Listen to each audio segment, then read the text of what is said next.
Please join me in welcoming Mustafa.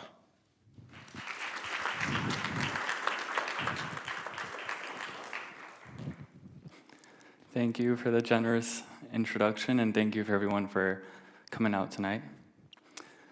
The name of my talk is called Bridging Worlds, Embracing Dual Identity as a Strength. There's a distinct feeling of being caught between two different worlds. It lingers something like a shadow, one that doesn't necessarily go away even when you're in the light. You see, I was born and raised in America, but the blood running through me comes from Syria. I recall it vividly. We would visit often. I remember walking through the markets as a child, stray cats rummaging through a nearby dumpster. A sea of yellow taxis filled the roads, and a distinct smell of cigarettes that you couldn't really find anywhere else. This was home. But then I would speak, and inevitably my American accent would come out. Watching people realize and hesitate in their response was somewhat painful. It felt like I had been wearing a cloak of invisibility that had been suddenly pulled off. You see, I was an outsider, even in the place I considered home. Now, back in the States, it was a bit easier to blend in for the most part, but something was always slightly off. I could see it in the way my jokes would land or even miss. I'd notice it when I had to explain what day the holiday of Eid might be on, but I would always feel it when I had to guess if others were asking me where I was from or where I was from. You see, being in that in-between space used to be a burden, a feeling of never being enough of one thing or maybe too much of another. But now I see things differently. Being in between isn't a flaw, but rather it just happens to be the basis of my identity. In Syria, life revolved around community. Strangers felt like family. It would be nearly impossible to go about your day or go run errands without meeting somebody or catching up along the way. Kindness and respect are embedded in seemingly every aspect of daily life. Stranger or not, blessings are commonly exchanged. يعطيك العافية, may God grant you health. يسلم إيديك, bless your health. And بالتوفيق, wishing you success. Warmth came from people, not material. Now in the States, no one lingered as much when running errands. Things were efficient, they were structured, they were individualistic. And success was always a goal to have for yourself, not necessarily a blessing to bestow upon a stranger. At school, we kept to ourselves. Independence was admired and in most cases expected.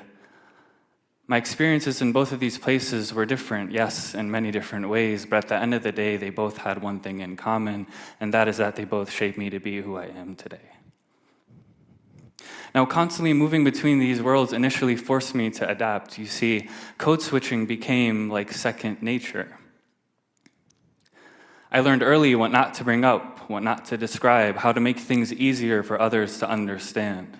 I learned how to adjust how I spoke, how I expressed emotion, and just how much of myself I shared with others, but my efforts to blend in came at a cost. You see, I found myself becoming quieter. I would tone down, hide my reactions, and I found myself shrinking, not only to others, but eventually to myself as well, and I couldn't help but wonder, who am I when I'm not adjusting for others? Over time, I was able to finally answer that question. I started to see the in-between not just as a limitation, but as something that gave me reach. I could sit in a room with people from opposite ends of a conversation and actually get where both were coming from.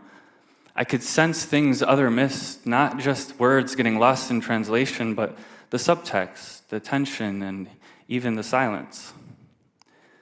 The feeling of being caught in between two places helped me see nuance in culture, in people, and in perspective.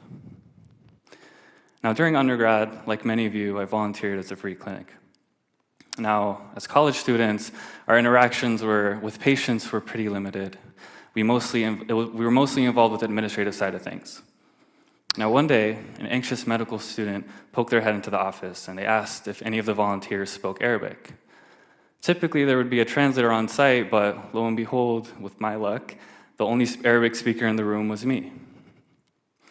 I asked if the medical student at least knew what the patient was coming in for, but they could only shrug in response. And now I was suddenly extremely nervous. I hadn't actively spoken Arabic all year, let alone familiarize myself with medical Arabic terminology. Regardless, I entered the room, where I found a middle-aged woman and a doctor conversing.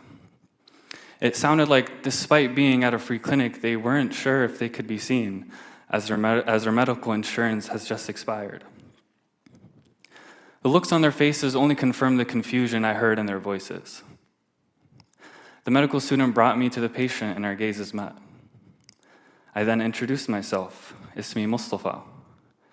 Her eyes soften and suddenly she squints at me almost as if she's realized something. Hadratak Suri? You're Syrian, aren't you?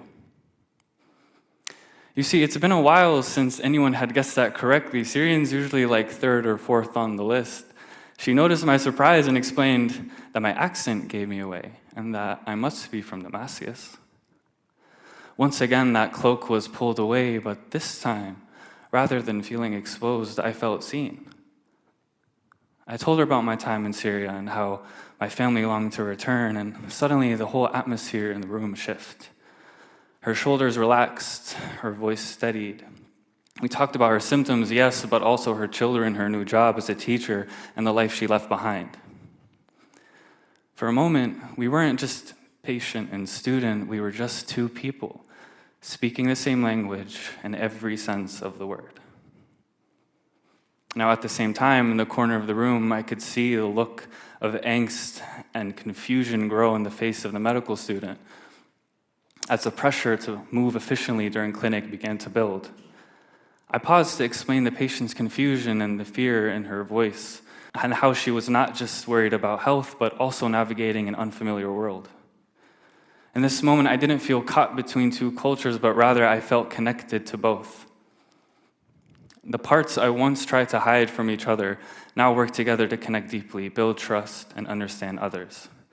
I no longer feel the need to choose between one side or another. I'm not half of anything, I am whole. And through this experience, I have realized one thing.